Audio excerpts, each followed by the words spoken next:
মহান আল্লাহর নামে শুরু করলাম। আজকের এই উদ্যোগ জাতীয় জনতা পার্টির পক্ষ থেকে আমাদের মায়ের কষ্ট, আমাদের জাতীয় পতাকার কষ্ট, আমাদের মাটির কষ্ট, আমাদের ভূখণ্ডের কষ্ট আমরা রাজনৈতিকভাবে বিভিন্ন দল, বিভিন্ন মতাদর্শের হতে পারি, বিভিন্ন প্রকৃতির হতে পারি, বিভিন্ন আদর্শ বহন করতে পারি, কিন্তু মাটি, জাতীয় পতাকা, স্বাধীনতা, ভূখণ্ড, সার্বভৌমত্ব, এখানে সবাই আমরা এক। এখানে ধর্ম নয়, বর্ণ নয়, এখানে কোনো জাত নয়, ভেদাভেদ নাই। এ আমার মায়ের, এ আমার মা, এ আমার মাটি। জাতীয় পতাকাকে অবমাননা করলে সেখানে আমরা সবাই একত্র হয়ে এর প্রতিবাদ করব, এটাই স্বাভাবিক।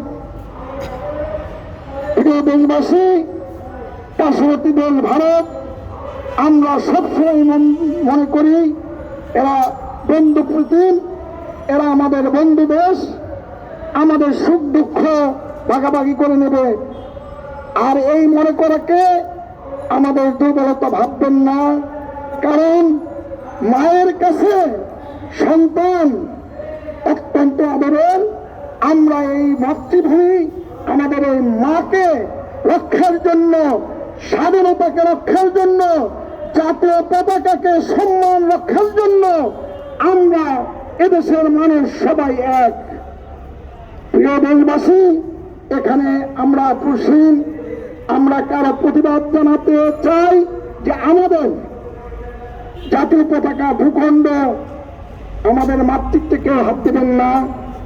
দয়া করে যত সাংবাদিক ভাইরা আছেন, আপনারা লেখালেখির মধ্যে কোনো উস্কানিমূলক কোনো লেখা না আসে, ভদ্র, সভ্য, শান্ত, আমরা শান্তিপ্রিয়।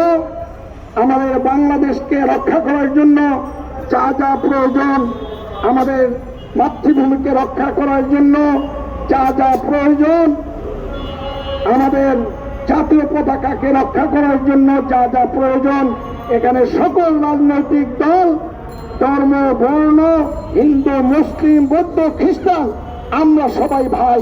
এখানে কোনো আলাদা কোনো জাতি নেই।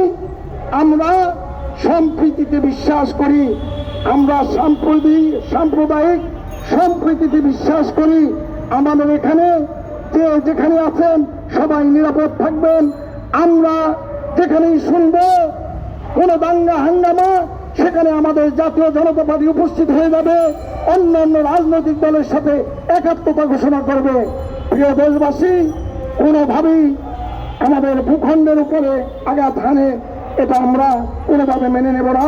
প্রিয় দেশবাসী, এ ব্যাপারে আমি ভারত বাংলাদেশের উচ্চ মহলকে অনুরোধ করতে চাই যেন আপনারা অবশ্যই আমাদের মাতৃত্ব রক্ষায়, আমাদের জাতীয় পতাকা রক্ষায়, আমাদের সার্বভৌমত্ব রক্ষায়, আমাদের ভূখণ্ড রক্ষায় যেন কারোর বিরুদ্ধে কেউ আন্দোলন সৃষ্টি করে আমাদের ভূখণ্ডের উপরে কোনো ধরনের বাতাস না লাগে, এ ব্যাপারে আমি সবাইকে এবং উভয় রাষ্ট্রের উচ্চ মহলকেও আমি অনুরোধ করতেছি।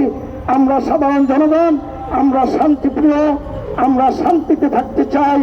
আপনাদেরকে এই বিষয়ে অনুরোধ করে আজকের এই জনসভায় আমি আমার বক্তব্য শেষ করলাম।